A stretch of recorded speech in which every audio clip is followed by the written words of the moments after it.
L'idée de ces dialogues, c'est surtout au niveau du gouvernement de donner ces orientations politiques, programmes qui peuvent nous aider à étoffer les plans locaux d'électrification. Nous, en tant qu'agence des zones économiques spéciales, au niveau du ministère de l'Industrie, puisqu'on ne peut pas faire l'industrie sans électricité, sans énergie, c'est vraiment un préalable important pour pouvoir booster la création des zones économiques spéciales. Nous sommes venus ici pour parler des zones économiques spéciales comme un outil qui peut aider justement au développement des milieux ruraux et périurbains. Au niveau du ministère de l'Industrie, nous avons pensé qu'il faudrait que nous commencions à travailler en synergie.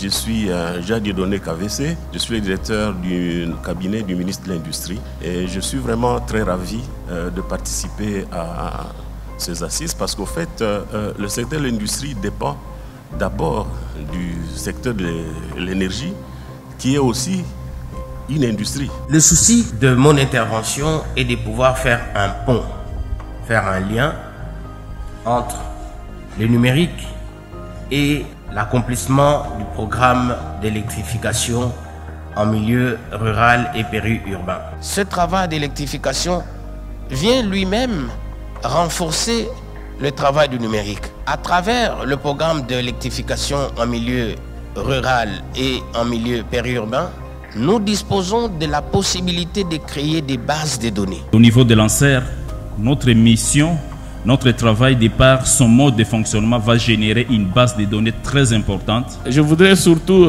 vous encourager à continuer à parler de la politique énergétique.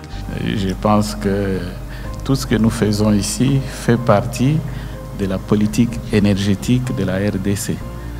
Et dans cette politique, il y a des projets. Comme vous le savez, l'une des priorités majeures du Premier ministre et de son gouvernement, c'est le développement à la base. Avec ANSER qui s'occupe des milieux ruraux, au moins avec des mini-projets, microcentrales, le solaire et ainsi de suite, nous allons permettre à ce que la population puisse y arriver. Notre ambition au niveau de l'ANSER, c'est d'arriver au moins à 100 millions de dollars d'investissement cette année 2022. Je suis très content de revenir aujourd'hui pour partager quelques bonnes nouvelles. La première initiative se concentre sur l'augmentation de l'accès à l'électricité dans les zones rurales et périurbaines.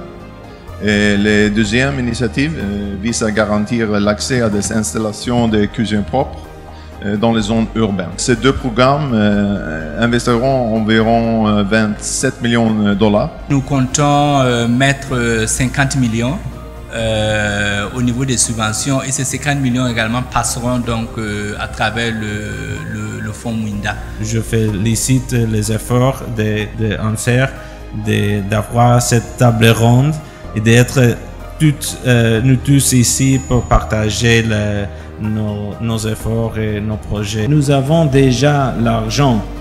Ce qui manque, c'est la coordination. En gros, vous voyez, les donneurs se mobilisent pour donner un appui financier important également et une assistance technique considérable. Nous arrivons maintenant à la signature des protocoles d'accord.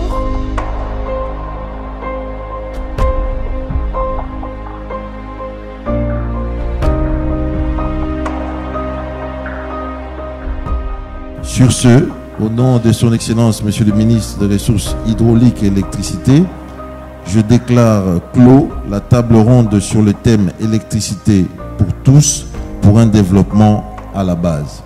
Je vous remercie. La prochaine étape, nous sommes déjà dans cette prochaine étape, c'est préparer les différents dossiers d'appel d'offres, c'est passer les contrats avec les entreprises, c'est descendre sur terrain et nous y sommes déjà. ANSER pour un nouveau jour en RDC.